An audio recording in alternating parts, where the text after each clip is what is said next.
अरे अरे का भाई उठा उठा। बाबूजी हमार प्रिया भी। तू चिंता मत कर बाबूजी, लड़के लोगन के किडनैप कैले है बाकी। हमरा मालूम, हम लड़का लोग के कुछ न होके दे। अभी हम जिंदा बानी, जिंदा। तू लोग यही रुका, हम आवत हनी। बाबूजी रउआ संगे हमनियों के साथ चली सन। आवा। बुआ जी तू चिंता मत करा बेटा, हमार पोता प्रेम बम्बई से आइल बड़ा। हम ओकरा से कह देव कि वो लड़का के समझा दे, ठीक बा ना?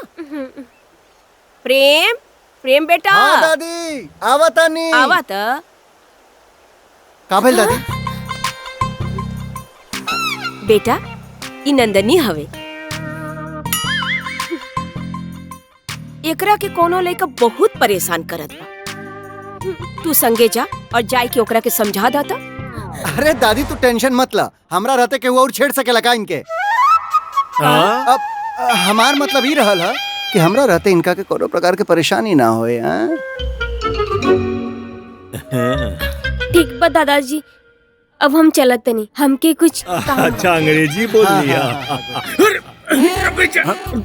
हमके चाहे तो हम बोल रहे बाबूजी। खुल लगा था भाई, हमारे प्यारी भाई खुल लगा था। बाबूजी का है ना, सोवे से पहले भाई बाबू का आशीर्वाद ले से सब दुख दूर हो जाला। हाँ बेटा, पूरा आशीर्वाद बा। अब जाके तू लोग भी आराम करा। रउआ जैसन कहीं ठीक बा पड़ा। प्रेम बेटा। जी दादाजी। बेटा जा, तू हो जाके आराम करा। ठीक बा। जा बेटा जा, तू हो आराम कर। गुड नाइट दादी। गोला जा बेटा। खुश रह, खुश रह।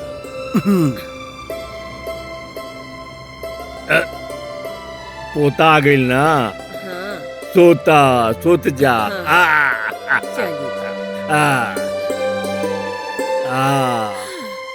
आनंद।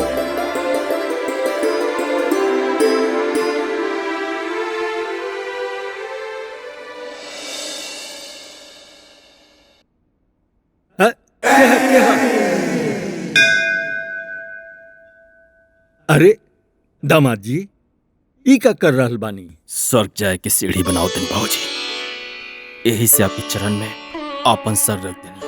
अब हम कुछ समझनी न रहुआ का बोल रहल बानी। आप अपनी बेटी से हमार ब्याह करके हमार जीवन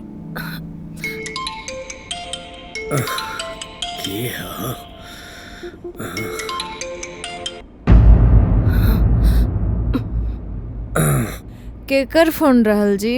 अरे होई केहू पगला सवेरे सवेरे सूते था, तू भी सूत जा। ए जी फोन काट देलस। अरे एमे चिंता के कौन बात बा? वो लोग बड़ा शहर में रहलन त देर तक सुतल हुई है। अरे हमार धनिया के आंख में आंसू।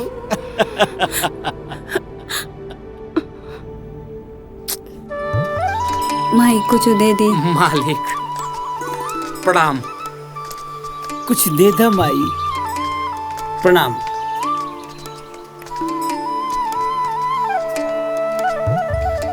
बाबूजी कितना सुंदर मंदिर बा।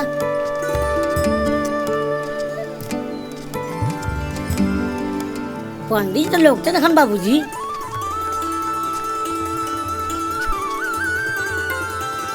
प्रणाम पंडित जी। रामचंद्रमा जी, सालगिरह के ढेरों शुभकामना। भगवान भोलेनाथ रउआ लोग के जोड़ी हमेशा बनाए रखी। पंडित जी, पूजा के थाली ले आइल बानी, रहो। पूजा दोनों लोग के नाम से होगी ना, लइकन के नाम से। पंडित जी, अब जब मलकिनी के आदेश बा तो लइकने के नाम से करी। जी जी।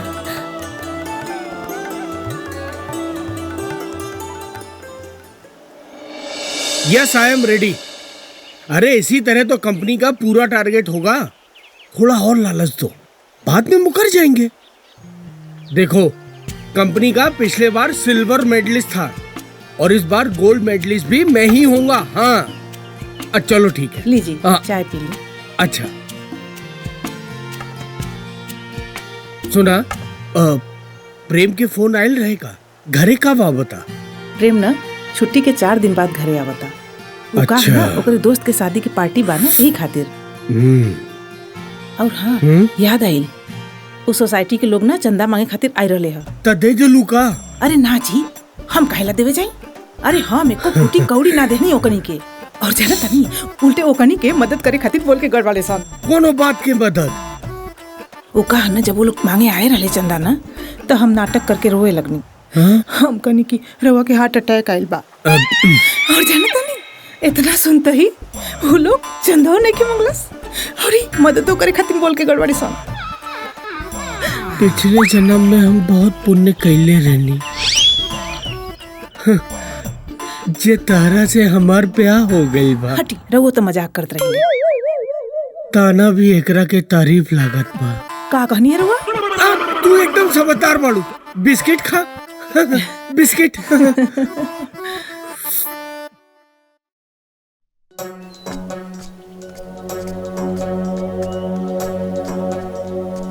भगवान के नाम पर दे दे बाबा।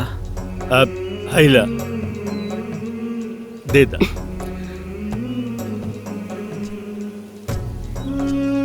बाबूजी, अरे इका जब पेट जरेला तो आत्मा दूषित हो जाला। भगवान ने आपकी सब कुछ दी।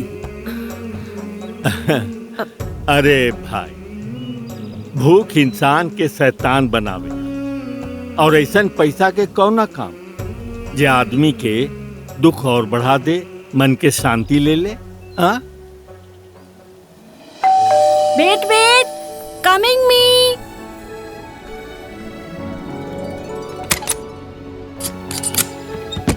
लो मिस्टर भिखारी, फूड। चल जा, कुछ नहीं टपक। लगता है तो हमसे बड़ा भिखारी है। हाँ चल जा। ये क्या करता नहीं?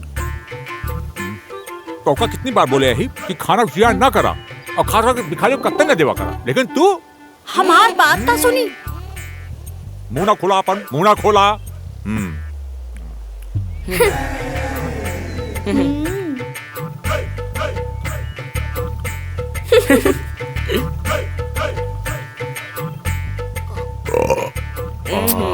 अब बोला का कहल चाहत वालू? हम कहा तानी हाँ कि शीतल फूड। तोहार टूटी फूटी अंग्रेजी के चक्कर में ना हमारा दिमाग खराब हो जाला। अभी शीतल फूड का है? बसिया खाना। बसिया खाना? You are too much daddy. चल मुन्ने। सुनी काका प्रणाम। प्रणाम प्रणाम। हीरा काका जहर खा के मरे के कोशिश कैले बाड़े। रवा चली। कहाँ? कौन हॉस्पिटल में बाड़? काका घरे बाड़े। गायत्री तू घरे जा, हम आवत। चला चल चल। बाबूजी हम चलता नहीं। हीरा, हीरा, आखिर तू है काम कैला जौन हम तोहरा के मना कैले रहे। का करी बड़का भैया, पहले तो पोता से कबो कबो बात करवा देते रहे, अब तो फोनो नहीं के उठावत। 2 साल से करे जा तड़पता बबुआ की आवाज सुनने खातिर। घुट घुट के झेला से तो बढ़िया बाकी अपने आप के बारे में खत्म कर ले। का बात कर रहा बड़ा? जिंदगी खत्म कैला से जीवन के समस्या खत्म ना हो जाला, और उस समस्या खत्म करे के समाधान खोजे के चाहिए। और एक बात बतावा, जौना दिन तोहार बेटा के पता चली कि तू आत्महत्या करे के कोशिश कैला हा, तो ओकर मन पर का गुजरी? ओकर बेटा तोहार पोता का सोची अपना बाप के बारे में? देखा, हम भगवान से प्रार्थना करब कि तोहार बेटा तोहरा पास जल्दी आवे। बाकी आज तोहरा एगो हमरा से वादा करे के पड़ी दोस्त।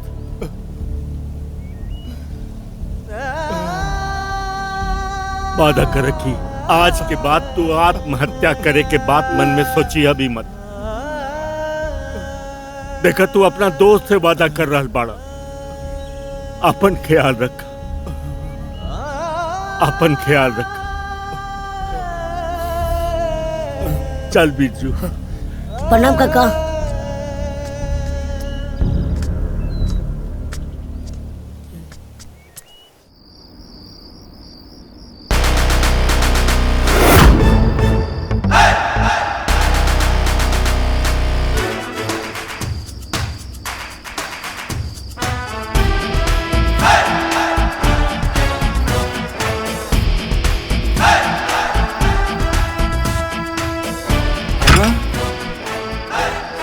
ले बेटा जी ले अपन जिंदगी आखिरी बेर।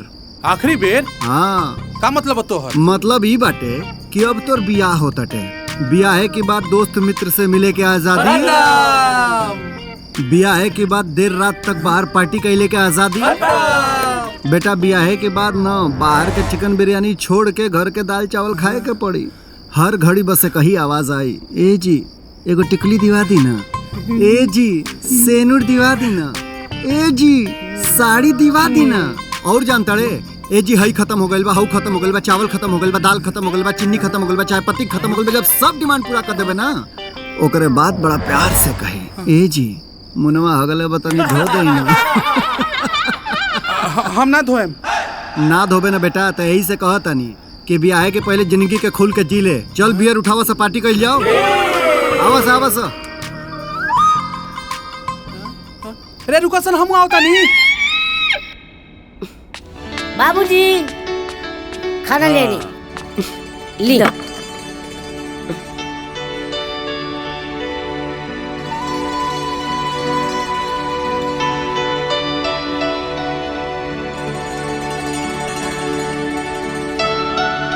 तू माई खाला। पति के संगे ना इनकर झूठ थाली में खाए से सौभाग्य बढ़ेला। ऐसे तो हम यही से खानी हम बाद में। बदमाश, हमार नकल उतारा ताड़े। इलन हमरा याद हो गई माई, अभी सब बात मत करिए आजकल। चला चला खाला, ये सब बात पुरान हो गइल। अरे बिरजू, हाँ ता तोहार माइयो तो पुरान हो गइल बाड़ी। ए जी, नया जमाना के लोग संस्कार तो भूले गइल। तबे तो पति पत्नी के प्यार समझौता लागेला और शादी के कुछ दिन बाद ही लड़ाई झगड़ा सब शुरू हो जाला। घर से निकलला से पहले लइका लोग माई बाबू के गोड़ छू के निकलत रहल, और आजकल सब पुरान फैशन कहाला। यह सब के चलते लइका लोग माँ बाप के मान सम्मान भूलते जाता। गायत्री, जड़ के बिना पतई के कौनो वजूद नहीं खे। भगवान पर भरोसा रखा। हीरा अपना बेटा के दुख में जहर खा लेलस। माई 9 महीना अपन औलाद। गायत्री कहाँ बाड़ी? हमारी तो सुतल बाड़ी। अतना धूप चढ़ गइल बा, अबले सुतले बाड़ी। जो जो उठा उठा। अभी जाता नहीं। हाय ले। हाँ। पहले माई आज बड़ी देर सुतल बाड़ी।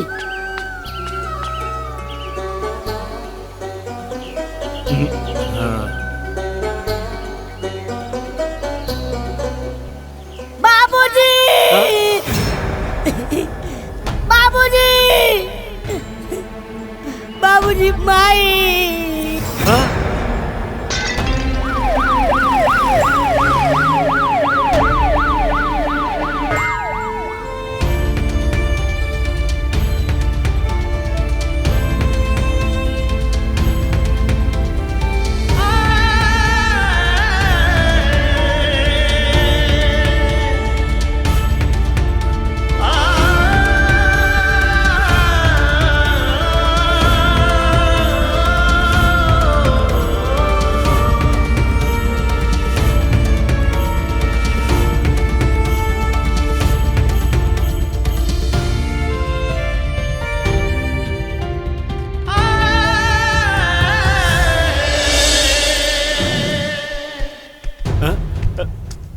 डॉक्टर साहब, गायत्री के का भाई?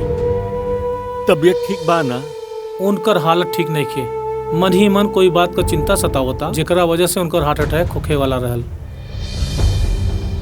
डॉक्टर साहब हमार माई ठीक बाड़ी ना? डॉक्टर संजय आ रहे हैं, बताएंगे। डॉक्टर साहब का भाई ने बड़ा साहब बोल रहे हैं कि तबीयत बहुत खराब बा। ऐसा अभी कोनो दिक्कत नहीं है, लेकिन मरीज के लावे में थोड़ा देर और भइल रहित ना तो दिक्कत हो सकत रहे। आगे से एक बात के ख्याल रखब, मरीज के कोनो भी बात के चिंता भइल तो हार्ट अटैक होके के चांस ज्यादा बा। यही से जितना हो सके मरीज के खुश रखे के कोशिश करी, न तो ई उम्र में हार्ट अटैक से जान जाए के खतरा ज्यादा बा। Heart attack? बाबूजी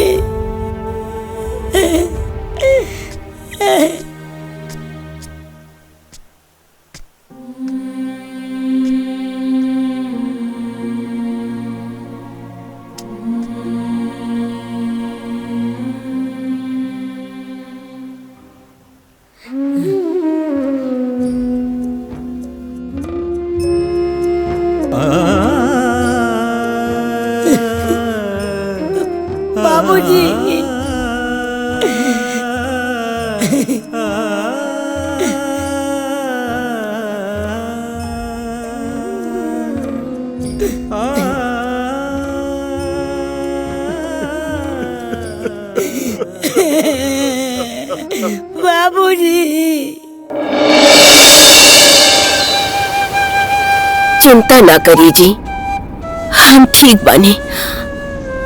कैसे हम चिंता ना करी गायत्री? अरे थोड़ा बिना तो हम अपना जीवन के कल्पना भी ना कर सकेली। हमरा कुछ ना हुई। गायत्री बाकी तोहार हालत देख के आज हम टूट गए बने। ए गायत्री, का हमनी के रिश्ता इतना कमजोर बा कि उन लोग के बिना हम लोग जी ना सकेंगे? और वो लोग व्यस्त बाड़े, अपना जन्मदाता के, अपना माई बाबू के भुला गए बाड़े। तू उन लोग के चिंता में अपना पति के भुला दे। हमरा के माफ कर दीजिए, जाने अनजाने हम राहुल के दुख के कारण बन गए। हम जितना भी कोशिश करेंगे लेकिन लड़का लोग के ख्याल दिल से नहीं खींचा। अरे तो हम कहाँ कहता नहीं कि तू लोग के भुला जा, बाकी उन लोग के चिंता में अपना शरीर के कष्ट दिहल भी तो ठीक नहीं के ना। गायत्री अगर तोहरा के कुछ हो जाए तो हम जी ना पाए। ना ना ना, ऐसा मत कही जी। राहुल के भगवान लंबी उम्र देहस। अब आज के बाद हम अपन ख्याल रखब। ठीक, ख्याल रखब। सुख जा, अब तो ठीक बाड़ू।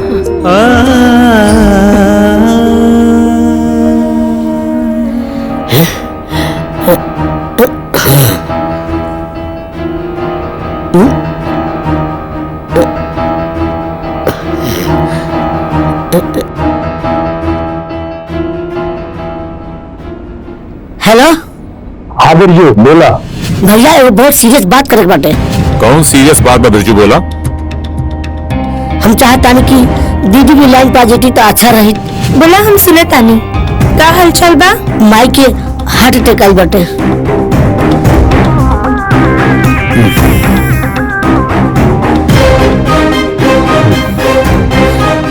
बात ही बाकी माई बाबूजी जायदाद की बंटवारा करके चाहता लोग।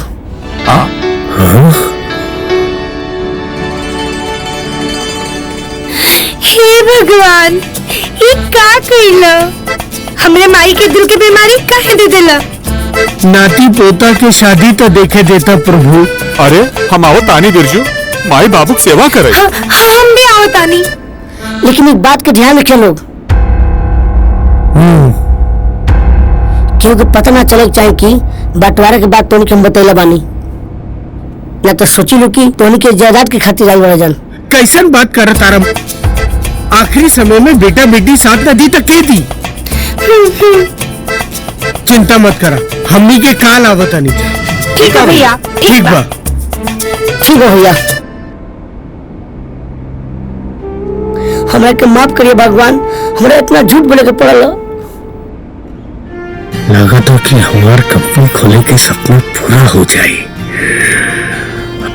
मंदाकिनी, मंदाकिनी, का बात बची? प्रेम के फोन कर दिया, कल हमनी के गांव जाए के बा। अच्छा ठीक बा, हम फोन कर देता नहीं। हाँ चलो। अरे सविता, गांव चली तैयारी करा भाई। शादी में तो गहना कम दिले रह लोग, जायदाद में तो एक धूल ना छोड़। का हो, अब कैसन तबीयत बा? हम बिल्कुल ठीक बानी अब। ये तुलसी और मरीच वाला चाय।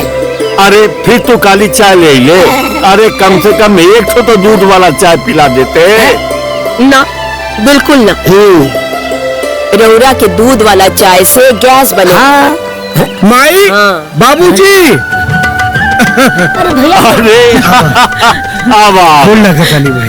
प्रणाम अम्मा जी। सदा सुहागन रहा। गोल लगा तानी भाई। खुश रह, खुश रह। तोहरा माई बाबूजी के अब याद आ गई ना। भाई, जन्मदाता केहू भूल सकेला का? खुश रहा, खुश रह, खुश रह। प्रणाम भाई। जीत का हाल बा? ठीक बा दीदी। खुश रह, खुश रह। चिंटू, दादा दादी का आशीर्वाद ले। ये सब पुराने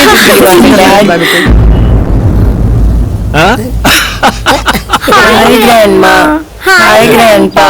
वाह वाह वाह वाह वाह। बाबूजी प्रणाम। पैर पूछो, उनके गोड़ छू के आशीर्वाद लिया। ये संस्कार है ना माई। देखो, आज हमार सब मनोकामना पूर्ण हो गई जी। भगवान हमार सुन लेहलस। अरे प्रेम ना आइलन का? बाबूजी कॉलेज से निकल गई, सांझ तक आ जाए।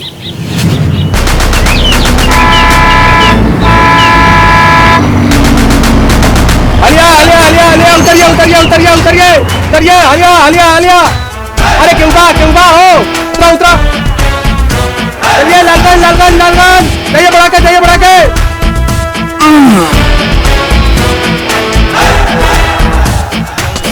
बैठा बैठा बैठा बैठा बैठा, जल्दी आओ जल्दी। एगो सिगरेट देबो? ली। तनी माचिस दो।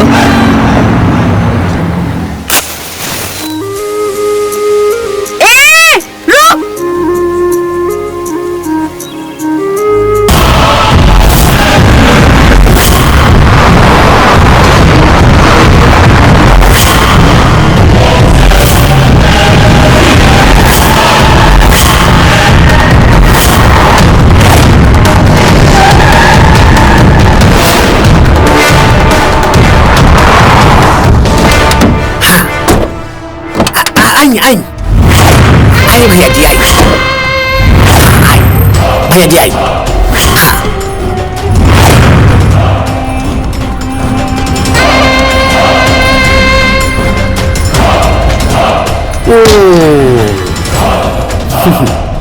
भैया जी, ई हवा लेखपाल।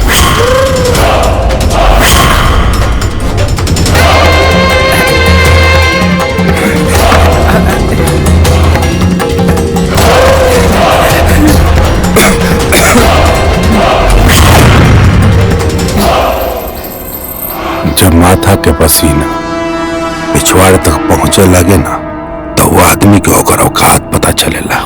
हमरा के छोड़ दी, हमरा के माफ कर दी। हमारा गलती हो गई, हमरा के छोड़ दी। हमरा के एक मौका दे दी। केने साइन करके बा?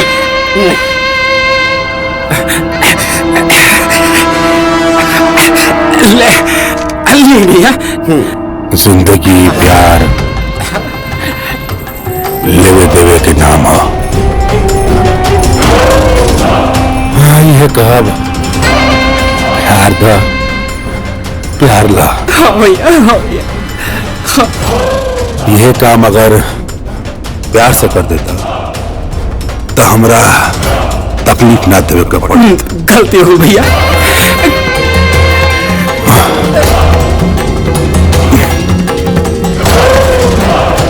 अगला बार से ध्यान रखिए। हाँ भैया, आप पूरा ध्यान रखो भैया। प्यार दा प्यार ला।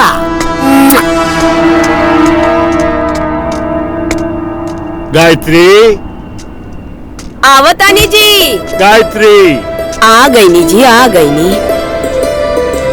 खाइला लिट्टी चोखा के सामान अपना हाथे से बनई है, अतनी चटकदार बनई है।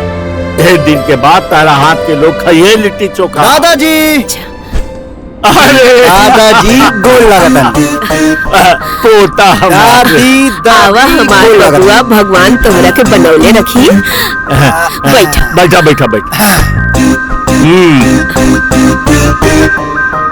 अहो आवे में बड़ा देर कर देला। कहा बा दादाजी कि जैसे ही हमके पता चलल कि हमरा के गाँव जाए के बा, हम अपने दोस्त के ब्याह शादी छोड़ के फटाफट भाग के आ गई नी। देखी जी कितना दुबरा गइल बा हमार बबुआ। हाँ दादी, दुबरा तो हम गइल बानी, बाकी तोरे हाथ के बनल बढ़िया बढ़िया खाई तो मोटा जाए। अच्छा चला, तू हाथ मुंह धोला, हम तहरा खातिर लिट्टी चोखा बनावता। ठीक बाटे। लिट्टी चोखा खा के तब मजा आ जाए। बहुत दिन से खैलहू नहीं की, लेकिन ओकरी पहले ही देखा तोहार पोता ले आइल बा खटाई मिल से तोहरा खातिर साड़ी। अरे बहुत बहुत बढ़िया बेटा। और ये दादाजी तोहरा खातिर धोती और कुर्ता। वाह, देखा तनी धोती कुर्ता बा। जुग जुग जिया हमार बचवा। अच्छा, ई बिरजुआ कहाँ बा लौकत नहीं के? अरे वो बाजारे गइल बा, तुरंत आ जाए। हाइयो ले ले जा। हाँ दी। अब अच्छा, तू जाके नहा धुआ के फिट हो जा। जा। ठीक बा दादाजी। चला दादी। हाँ। आवा बबुआ। अकरा।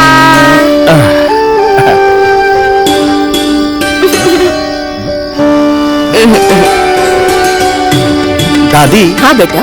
तू कहीं खोखा? आज बड़ा दिन के बाद पूरा परिवार एक संगे बैठ के खाना खाता।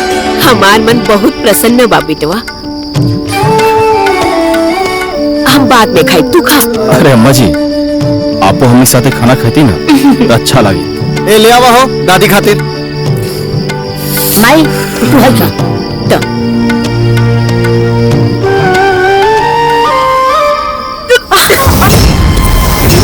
पानी। दादी, दादी, पानी। दादी पानी पिया।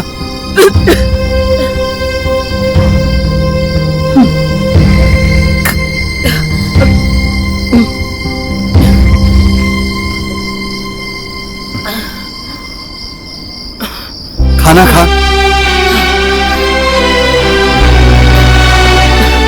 गौतम के लिट्टी दा ना, चोखा में इतना मिर्चा डाल देले बाड़ू, तीत लागता, हम ना खाई। अरे अरे अरे इतना क्यों खाना पर से उठे लगा? अरे कहाँ जाता नहीं हुआ? अरे खाना तो खा ली।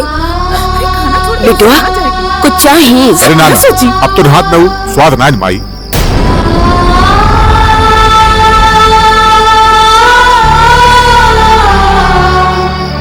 जी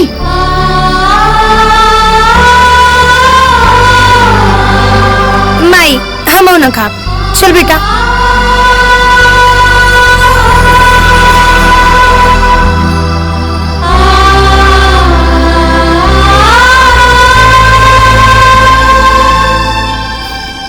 बड़ा दिन के बाद इतना टेस्टी खाना मिलल बा दादी। ऐसे ऐसे रोज बनेबू ना तो 4 दिन में खा के हाथी हो जाए हम।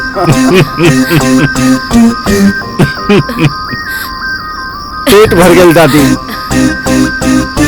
हम हाथ धो लेता नहीं।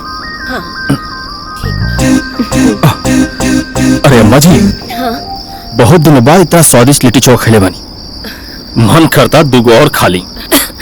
ए बिरजू, हाँ पाहुन के दा दूगो और लिट्टी दा। अभी दे दे।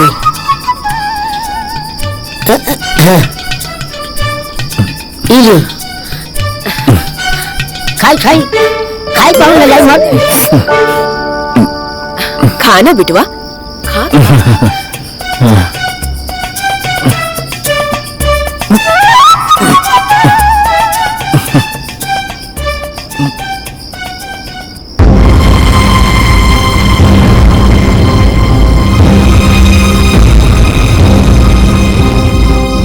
हिस्सा में कितना आई? कहा भैया, खाली अपने बारे में सोचेला। अरे हम काम धंधा छोड़ के आगे बनी। यस, ऑल्सो काम छोड़िंग। Very busy time. Very busy time. भैया हम का कहता ही? चुप, एकदम चुप। एक शब्द और ना। 24 घंटा बीतल नहीं आइला और लग गईला अपन हिस्सा के बारे में सोचे। केहू के पता भी बा माई कबली जी पहले ही सोचा कि माई जायदाद कब बांटी और बाबूजी के हिस्सा में कितना जाई। कितना का? एको छोटका खेत और 2 कमरा छोड़ दिया जाई। अरे अब एक आदमी कितना दिहल जाई? अब बुढ़ापे में जमीन जायदाद करी है का बाबूजी? Yes yes, property parting half half. Half half. हमने हिस्सा का ठेंग है। सुन ले भैया, घरे के लड़की समझ के हिस्सा खाए का कोशिश मत करिए लोग, ना तो हम कोर्ट में जाके केस लड़के अपन हिस्सा ले ले। अरे चुप रह, धीरे बोला। झगड़ा करे की जरूरत नहीं के। सबके हिस्सा बराबर मिले। केहू तो हर हिस्सा न मारी। अब फिर माई के नाम पे 5 लाख का इंश्योरेंस हुई बा। माई के गहना और बाबूजी के बैंक बैलेंस क्या करो? अरे कुछ पैसा छोड़ के बाकी सब बांट ले जाए। ठीक कहता रहा रमेश। हम ही सोचा तानी कि माई के मरे के बाद ये घर बेच दिया जाए और बाबूजी के कोनो छोट घर खरीद के दे दिया जाए। भैया हमारे हिस्सा में कितना आई? अरे तोरे हिस्से में आए भैया, तू मेहमान है घरे का। टोटल जायदाद के 3 भाग, एक सुमन के, एक हमार, एक रमेश के। रमेश भैया चिंता न करा, तोहार शोरूम जरूर खुल जाए और तोहार दुकान में मिठाई के बंद हो जाए। ये लोग गांव में दादा दादी से मिले ना, बल्कि जायदाद के बंटवारा करे आयल बालो। बिरजू, हाँ बैठे जा। का भइल बा दादी के? और ये लोग कैसन बंटवारा के बात करा था? दादी मरे वाली बड़ी का? अरे माई की कुछ नहीं के भइल, हम बताओ तनी तोहरा के।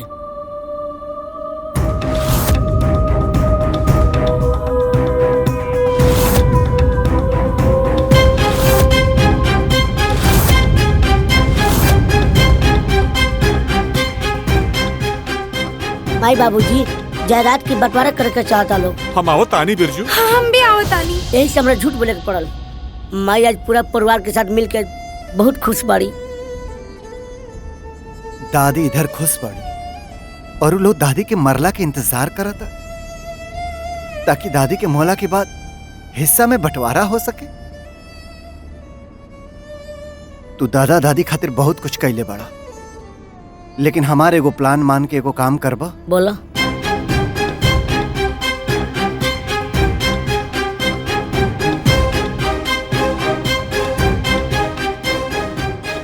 माई बाबूजी खातिर हम कर्जदार बानी।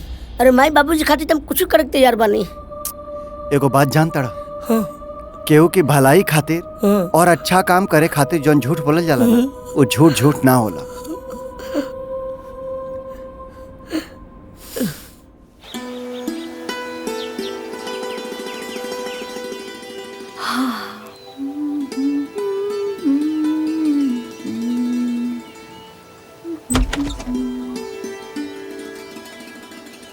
सुप्रभात रमेश भैया, इतने सुतल बाड़े।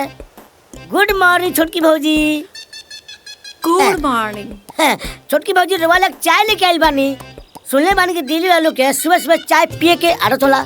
यस यस, आदत तो बा। सेट चाय उधर का? चाय उधर रख दा। ओके छोटकी भौजी। छोटकी भौजी एगो बात के बरोबर से माई बाबूजी रात के जायदाद के बारे में बचावत रखलो। का? हाँ। वेट। हाँ। ए जी सुनी, बात सुनी ना। बिरजू बंटवारे की बात करल। हाँ? ए बिरजू, यहाँ आओ। का भाई? दोनों लोग आपस में जायदाद के बारे में बात करते हैं लोग। जवन बेटा पतोह दादा दादी के ज्यादा सेवा करे, वो बेटा पतोह के प्रॉपर्टी में ज्यादा हिस्सा मिली। ये बात जब दादा दादी करत रहल हलोग ना, वही समय हम उनकी कमरा के बाहर से गुजरत रहनी, सब बात सुन लेनी। अब हमरा के तई टेंशन सतावता कि कहीं रमेश चाचा के हिस्सा में ज्यादा प्रॉपर्टी ना आ जाओ। ऐसे पहले कि रमेश माई बाबूजी के मक्खन लगावस, हम उनके देसी घी पियाते। अरे देसी घी तो 1000 रुपया किलो बाना। अरे हुआ एक नंबर के कंजूस बानी, कहाँ से पियाई? हम कंजूस? ये पापा और चाचा ना बुआ के संगे ठीक नहीं खेलो करत। तो के पता भा, ये दोनों जनी मिल के प्लान बनौले बालो कि दादी और दादा के सेवा करके सगरो जायदाद अपने नाम पर लिखवा ले। कहत रहे लोग कि बुआ के बियाह भइल रहे तो दहेज दियाइल रहे, अब उनका के कुछ हिस्सा विस्सा ना दियाई। लेकिन बहुत हिस्सा ले आइल बड़ी। अब बुआ के का होई त भगवाने मालिक बानी, जे सेवा करी उ मेवा पाई।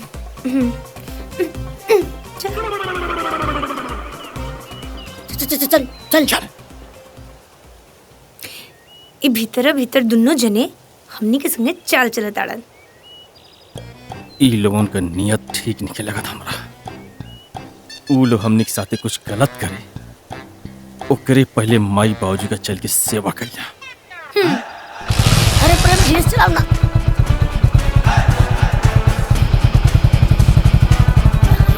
मजा आ गई प्रेम। अरे गाड़ी क्या रोक दे प्रेम?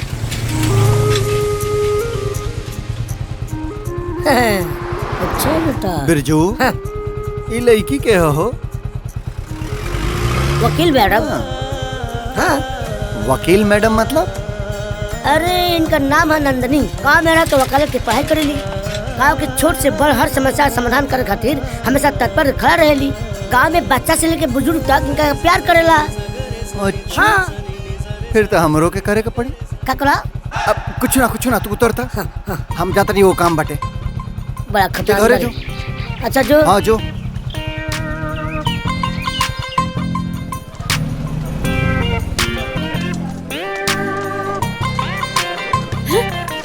आनर बड़ा का? ना, आनर रहती तो तोहरा के कैसे देखती? सवेरे शाम आगे पीछे हर जगह तू ही नजर आवता। अच्छा, ये थप्पड़ देखला बड़ा? हाँ। जब गाल पे पड़ी ना, तो सुबह शाम बस ये नजर आई। मार ला, कम से कम एहू बहाने हमरा के छुअबू त। साफ बेशरम बाड़ा। हाँ, बेशरम तबानी और महबूब के साथे बेशर्मी कैला का मजा ही कुछ और है। खाली बेशर्मी पर्दा के पीछे होके के चाहिए। हटा, रास्ता छोड़ा। जी अच्छा लगत बा। अम्मा जी कितनी कमजोर हो गई बा। अम्मा जी राहुल बाहर कितना रूखर हो गई बा। लेकिन अब रउआ चिंता मत, हम आ गए। अम्मा जी आपका काम करे की कौनो जरूरत नहीं खे। अब हम आ गए ना, अब सारा काम आपका हम करब। हाँ अम्मा जी। कितना दुबरा गल बाड़े माई। खाए पे का अपन ख्याल ना रखलू का? गर्मा गर्म अदरक वाली चाय।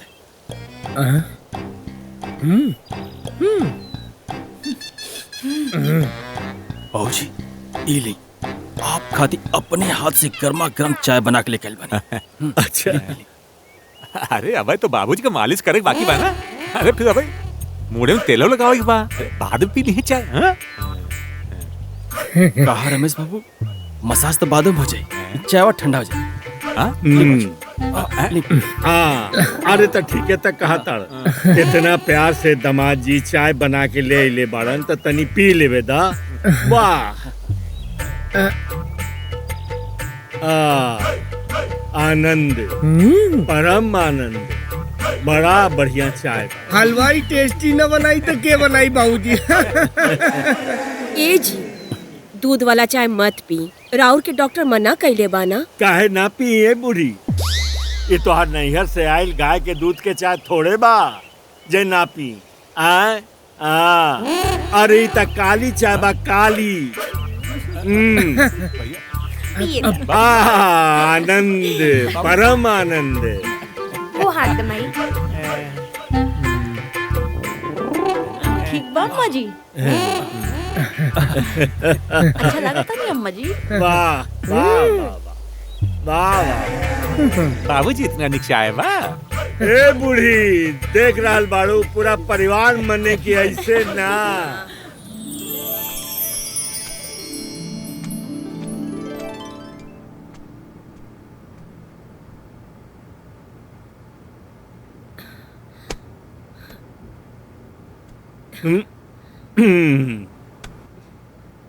गायत्री बोली जी। अब तक खुश बाड़ू ना? भगवान के आशीर्वाद से अब तो सब ठीक हो गइल बा। और जब पूरा परिवार एक साथ रहेला ना तो घर तो अपने आप स्वर्ग बन जाला। तू ठीक कह रहल बाड़ू।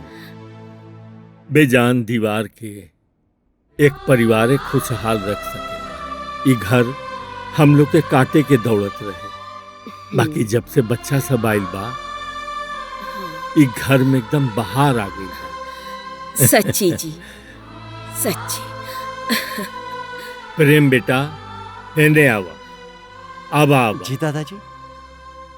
अब बैठा।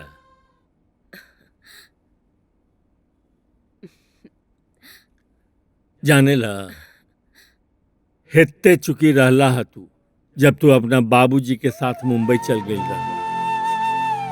और ओकरा बाद त तू दो चारे बार गांव अइला। बड़ा मन करत रहल तोहरा के खिलावे के, अपने संगे रखे के। दादी हम तोहरा से वादा करत तानी अब हम एजा से तब तक ना जाए जब तक तोहलो ना कहबा जा। सच्ची? सच में तोहार क्रिया। अम्मा जी। अम्मा जी। हाँ बेटा। अरे प्रेम तू एजे बड़ा बेटा। देखी ना साफ चदरा लियाल बानी बेटा, तनी उठ जा तो हम बिछा दी। अरे रह दो बहू, द हमके हम बिछा ले। अच्छा ठीक बा। बाबूजी रहुआ एक बार चदरा पर सूत के देखी, सूतब ना तो सुतले रह जाए। का बात करता रू? देख बाबूजी हॉट हॉट काउ मिल्क। काउ मिल्क? इनकी कहले का मतलब है गाय का दूध। अच्छा ठीक बात, टेबल पर रख दो। हाँ। अब कमरा में खुशबू महकी। रउआ लोग देखे रात में खूब निमन निमन सपना आई।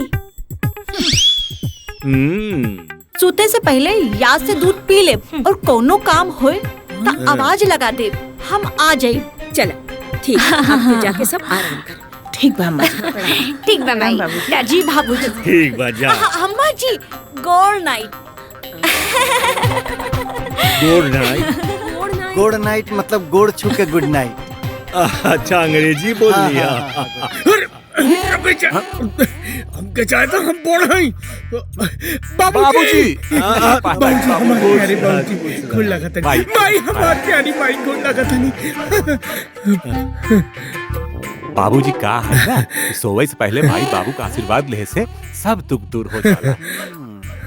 हाँ बेटा पूरा आशीर्वाद बा। अब जा जाके तू लोग भी आराम करा। रहुआ जैसन कहीं ठीक बा पड़ा। प्रेम बेटा। जी दादाजी। बेटा जा तू हो जाके आराम करा। ठीक जा बेटा जा, तू हो आराम कर। गुड नाइट दादी। Good night. जा बेटा। खुश रह खुश रह।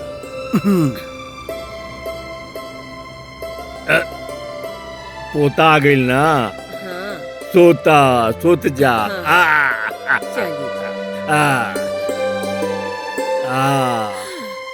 आनंद।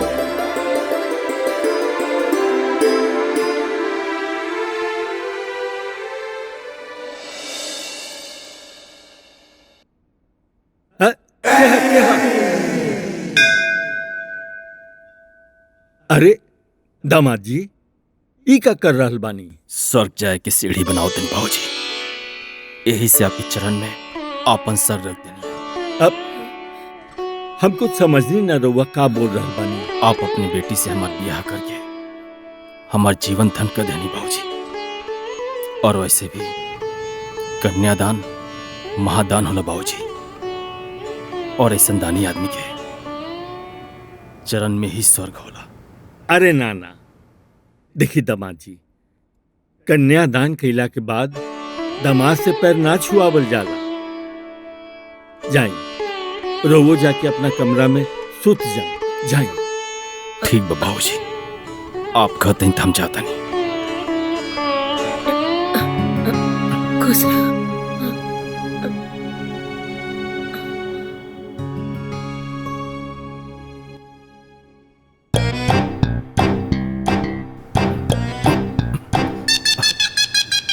प्रणाम बाबूजी।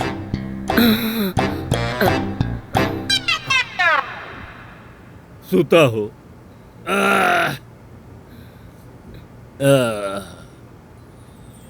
दादाजी आवा बिटिया। अरे आव बैठा। ली दादाजी, राउर जमीन के पेपर पर जो नाम खराब रहे ओके हम ठीक करा देनी। और तो और दादी जी के नाम भी चढ़वा देनी। अरे वाह, बहुत अच्छा। और सब ठीक बा ना? सब तो ठीक बा, लेकिन हमरा के एगो लइका परेशान करता। लइका? कौन हौ? पता ना, हमके नहीं मालूम, लेकिन इतना पता बा कि उ ये गांव के ना हो। तू चिंता मत करा बेटा, हमार पोता प्रेम बम्बई से आइल बड़ा। हम ओकरा से कह देव कि उ लइका के समझा दे। ठीक बा ना? प्रेम, प्रेम बेटा। हाँ दादी, आवतानी। आवत। का भेल दादी? बेटा, ई नंदनी हवे। एकरा के कोनो लइका बहुत परेशान करत बा। तू संगे जा और जाई के ओकरा के समझा दाता। अरे दादी तू टेंशन मत ला, हमरा रहते के और छेड़ सके लगा इनके। अब हमार मतलब ही रहल है कि हमरा रहते इनका के कोनो प्रकार के परेशानी ना होए। ठीक बा दादाजी, अब हम चलत नहीं, हमके कुछ काम बा। प्रेम बेटा। जी दादाजी। जा नंदी के बाहर तक छोड़ के आवा।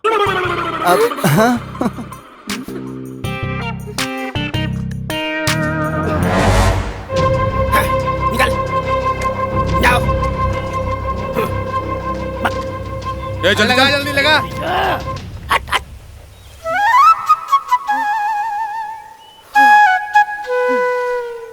बॉडीगार्ड प्रेम रिपोर्टिंग मैम। देखा, हमरा बॉडीगार्ड के कोनो जरूरत नहीं के, तू चुपचाप चल जा। बॉडीगार्ड की जरूरत बा? मान ली कि वो मनचला इधर उधर से आके आपके परेशान कर दिलस, तब का कहब हम दादी से?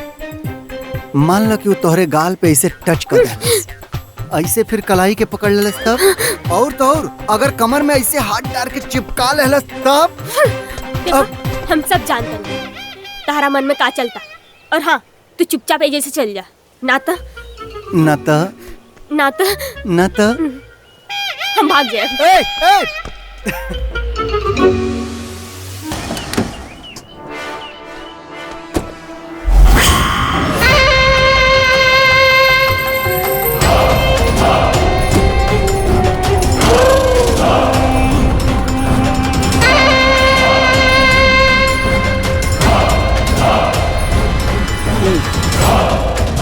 प्रणाम चंद्रमा बाबू। प्रणाम बाकिन, प्रणाम। अरे रे रे, बड़का भैया भी बड़ा भैया जी, प्रणाम। रउआ लोग एक साथ देख के बड़ा आनंद आ गई, साक्षात दर्शने हो गए एक साथ। अरे दामाद जी, अरे प्रणाम।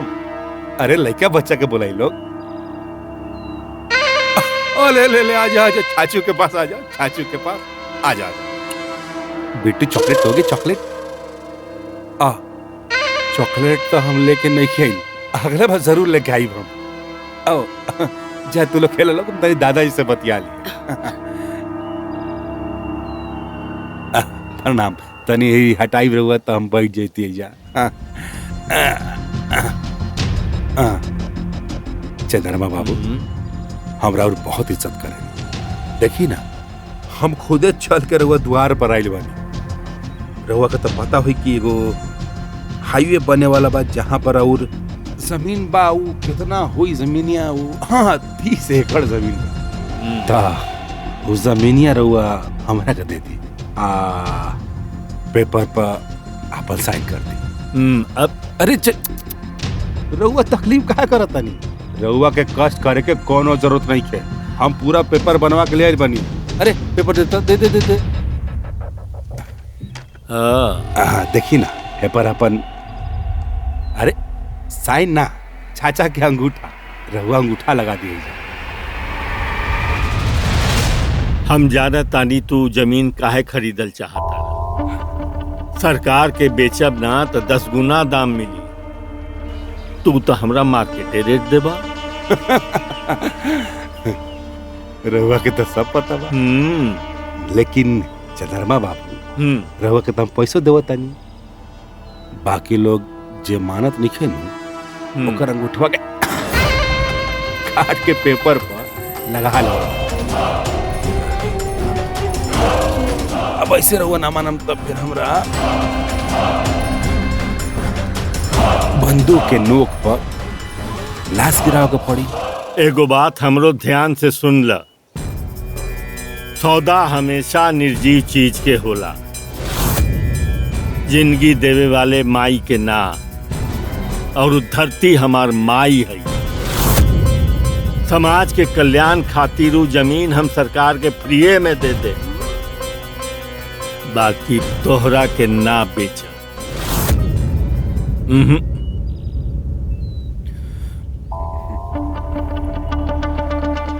ठीक बात कोनो बात नहीं है। लेकिन चंद्रमा बाबू ई जिंदगी जो हो वो प्यार से लेवे देवे के चीज है। प्यार दी प्यार ली। जिंदगी बार बार अपना फैसला ना बदले। तो एक बार अगर चिराग बुझा गई तो में 13 डाले से वो रोशन ना हो। ठीक अच्छा चला तानी हम। हाँ जा। तू आशीर्वाद बनौले रख। ले रे बेटा।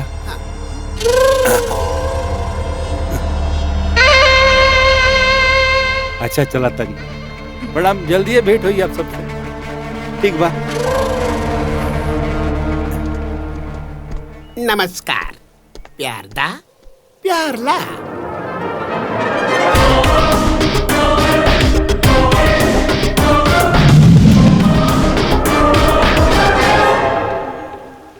ये कह रहा ला। धीरज बाबूजी के पूरा जमीन खेत एगो हाईवे पर जमीन 32 एकड़ पूरा जमीन हड़पे के चाहता। या तो प्यार से या तो मार के।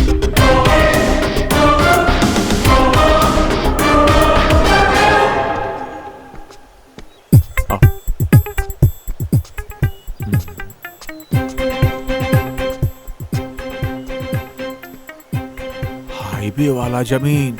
हाँ। सोच के देखा सविता। अगर वो अपने हिस्सा में आ गई सरकार से इतना पैसा मिली हमार सब सब दुख दूर हो जाए। अरे लेकिन वो जमीन पर तो धीरज के नजर बा और वो 1 नंबर के गुंडा बा। जबले धीरजवा के पता चली ना तबले हमने यहाँ से कुल जमीन वमीन सरकार के बेच के भाग चलल जाई। पैसा हमनी के पास और हम सब मुंबई। हाँ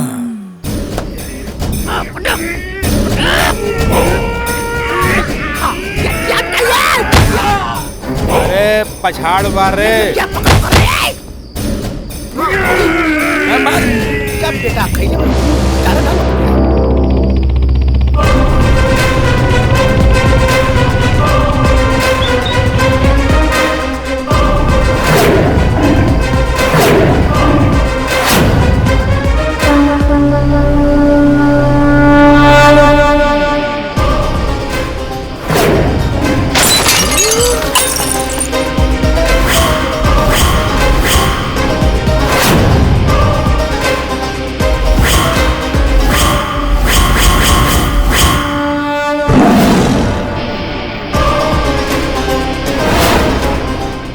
प्रेम चंद्रमा सिंह के पोता है।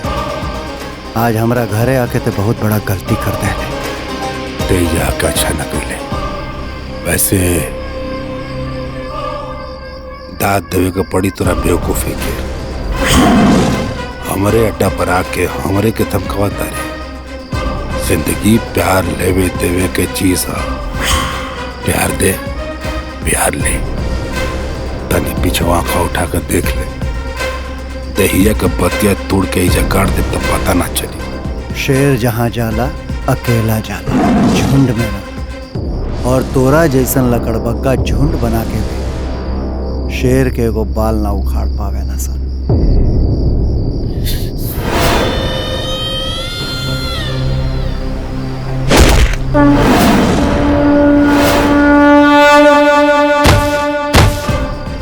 तोरा अच्छा स्वास्थ्य खातिर तोरा के एगो मशवरा देता। हमरा परिवार से दूर रही, ना तो तोर छाती चीर के ओमे से लीवर, फेफड़ा, गुर्दा सब निकाल के तोरा हाथ पर चला ताले।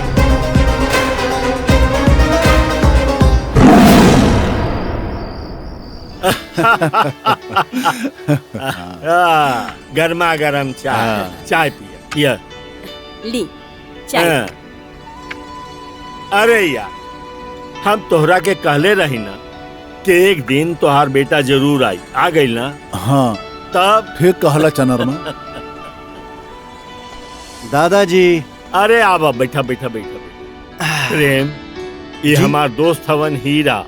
आई हमार पोता प्रेम, शहर में रहला। खुश रहा बेटा।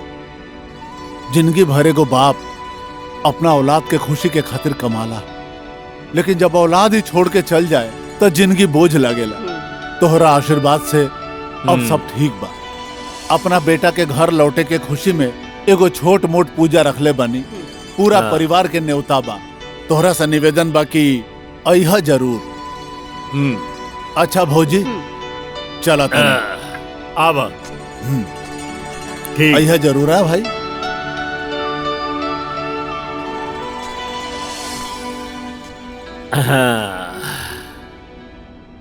एगो टाइम रहे जब हीरा अपना बेटा के ना आइला पर एक बार आत्महत्या करे के कोशिश कैले रहे।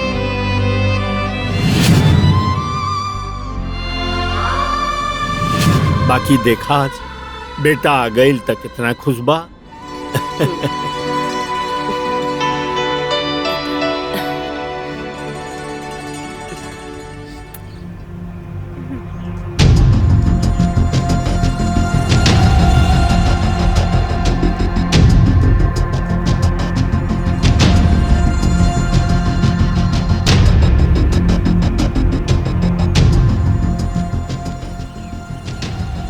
पूरा डिटेल बा फाइल में।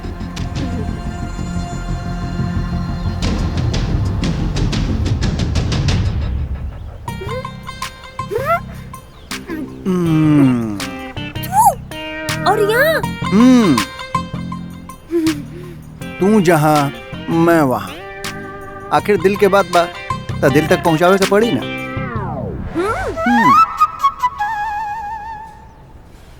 मैडम कुछ बोलबू? आखिर जिंदगी भर बॉडीगार्डे बना घुमाइबू? बॉडीगार्ड बन के रब तब तो दिल के बाद कचहरी तक पहुंची, और का पता अगला सुनवाई में फैसला भी हो जाए। अच्छा जी। तो कब हुई अगला मुलाकात? यही जा अगले सोमवार के। अच्छा।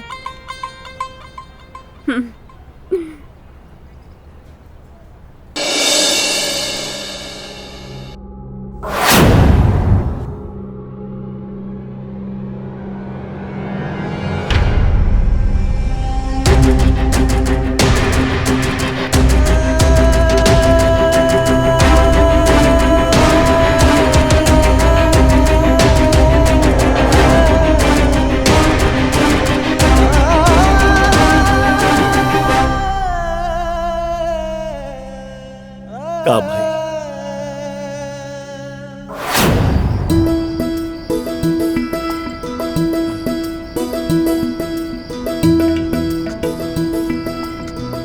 अरे बाबू, अरे आ गेला। आओ आवा हमर राजा बेटा, बैठा। अरे अमर बाबू ठीक तो बड़ा ना तू हैं? चलो तने ताली ताली खिला जाओ दादाजी के साथ। बाबूजी एगो बात करे के रहे। गांव में कुछ रोजी रोजगार नहीं खे तो जमीन उमीन बेच के शहर में कुछ कारोबार शुरू कर ली। आप भी मेरे साथे चल के रहे नो रो के लिए मन न लगत हुई का हो मीना। रउआ सही कहा तानी, घर में बड़ बुजुर्ग के रहला से बरकत होला। अब बबुआ के मन लागत रही।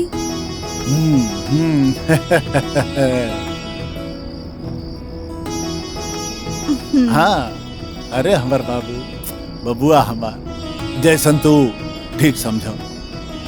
तोहरा लोग के खुशी में ही हमार खुशी बा। हम उहे रहब जहाँ हमार बबुआ रही है ना बबुआ। अरे हमार राजा बेटा जुग जुग जिया।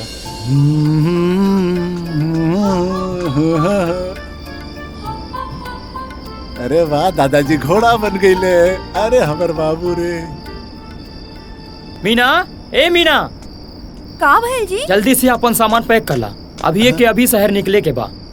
ई बुढ़वा सारा जमीन धीरज के बेच देले बा। ई का कहा तारा बेटा तू? हम जमीन नहीं की बेचले। कोनो कीमत नहीं के अभी पेपर के। का कैला तू पैसा जमीन बेच के? हाँ हम साचो कहा था नहीं। हमरा लगे एको गो रुपया नहीं के। चली जी रवे के जिद रहे गांव आवे के। हम तो ई बुढ़ऊ के शक्ल भी ना देखे चाहता नहीं। ऐसा जुलूम मत कर बेटा, ऐसा जुलूम मत कर मंजू बेटा। हम पैसा का व्यवस्था कर दे बेटा। मंजू बेटा मंजू। अब कहाँ से पैसा व्यवस्था करबा? पहले सारा जमीन जायदाद तो बेच के खा गए बानी। अब का हमनों के खाए विचार बा? मज्जा बेटा मज्जा। बबुआ हमनी के तो जिंदगी बर्बाद कर देनी। का एकरो जिंदगी बर्बाद करबा? चला मज्जा कृष्णा मज्जा। अरे चला।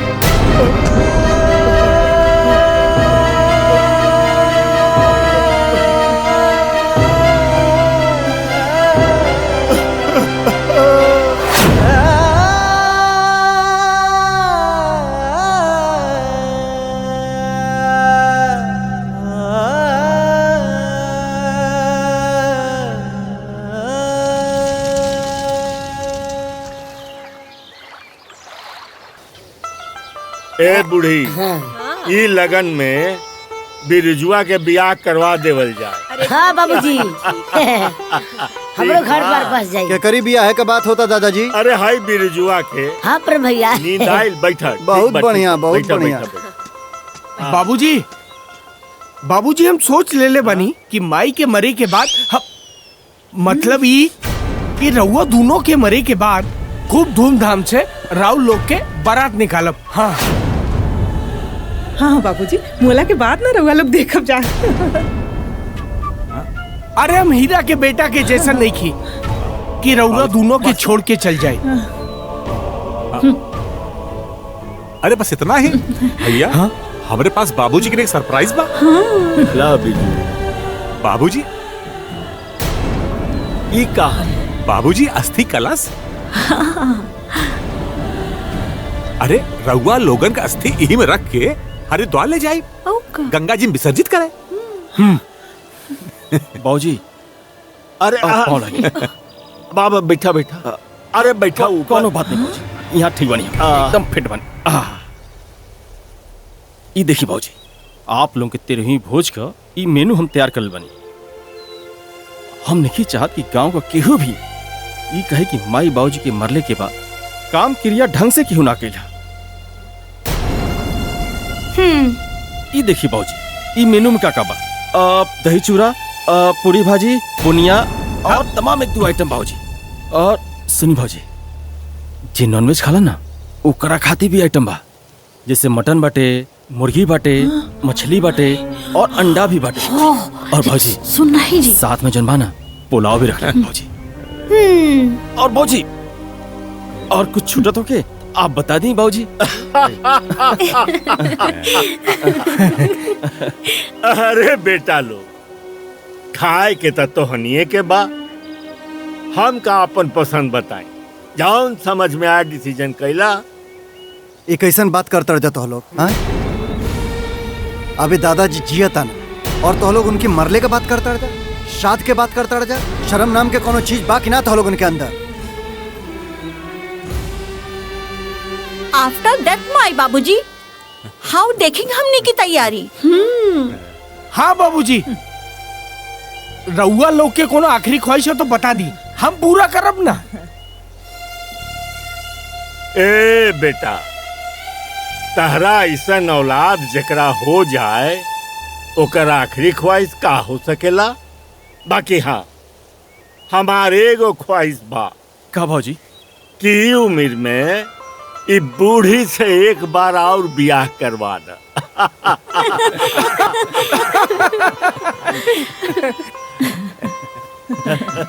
दिखला,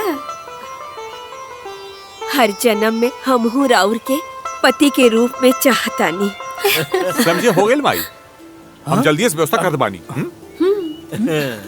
ए तू काहे करबा? हम बड़ बानी, हम करब। हम करब व्यवस्था। अरे तू रुक जा। अरे तू लोग आपस में लड़ाई झगड़ा काहे कर रहल बा? मिल बांट के जौन तय करे के बाद तय कर ला, ठीक बा? जा जा, आनंद कर, आराम कर। जा चला व्यवस्था करा, चला। प्रेम बाबू, ए बेटा हेने आवा। सब तैयारी कर रहल बाड़न, हैं? तू काहे उदास बाड़े रे?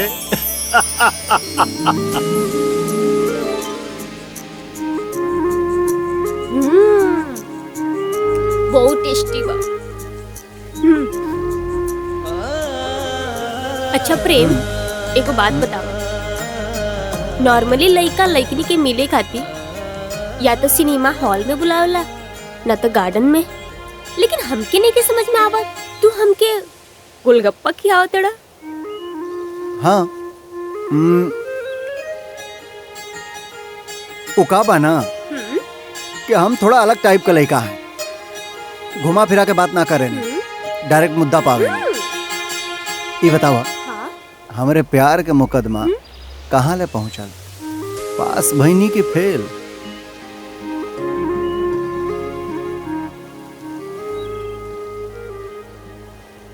तू जानता रहा।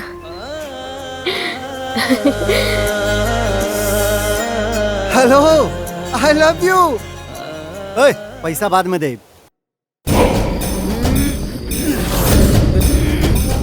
अबे दबाओ।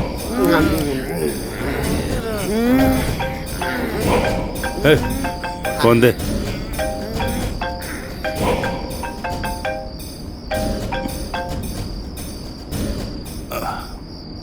प्रणाम मंत्री। तोहर प्रणाम गल घंटा के खेत में। ई नंदिनी कौन हिया? अरे वो हमारे गांव के एगो लड़की हिया। का नंदिनी इलाहाबाद कोर्ट में एप्लीकेशन देले बिया। ये सब जमीन खेती के लायक बा। बड़ा मुश्किल से 2 करोड़ घूस दे के सेटिंग के ले रनी है। सब गुड़ गोबर कर देलसू। अब नंदिनी के अपना रास्ता से हटावल बहुत जरूरी हो गइल बा, ना तो सारा काम गड़बड़ हो जाई। अरे वो चिंता मत करी मंत्री जी, वो अपना औकात से बाहर जाके काम करती है। ओकर असली औकात बताई। प्यार तो प्यार ला, ओकरा के हम ठिकाना लगा।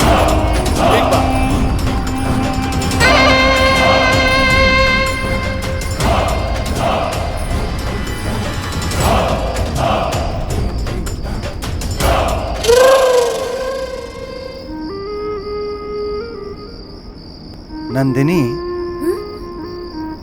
ओ दिन जब पानी पूरी खात रहनी जा, तो लड़का तोहरे हाथ में कैसन पर्ची देहलस? धीरज गांव के मासूम लोग के फायदा उठावल चाहता और अपना गुंडागर्दी के बल पे वो लोग से अपन हाईवे वाला जमीन छीनल चाहता, ताकि सरकार से अपन मुंह मांगल दाम में बेच के और मुनाफा कमा सके। बेचारे मासूम लोग की जिंदगी बर्बाद करता।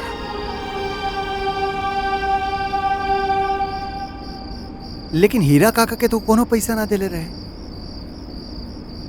धीरज के पता रहे कि हीरा काका पढ़ल लिखल नहीं कर, वही चीज के फायदा उठैलस और हीरा काका से अंगूठा लगवा लेलस। लेकिन हम ओकरा के कामयाब ना होके दे। हम इलाहाबाद के हाई कोर्ट में एप्लीकेशन डाल दिल बनी, सरकार जल्द ही सुनवाई करे। ओइसे तोहरा के धीरे से डर ना लगेला? पापा के सपना रहे कि हम वकील बन के गाँव वालन की मदद करें। बस उहे करत तनी। और रहल बात डर के, तो जब तू साथ में बाड़ा तो फिर डर कौन है बात के।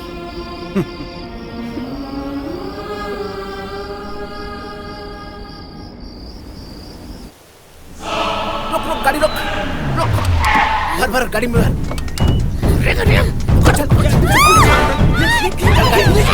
चल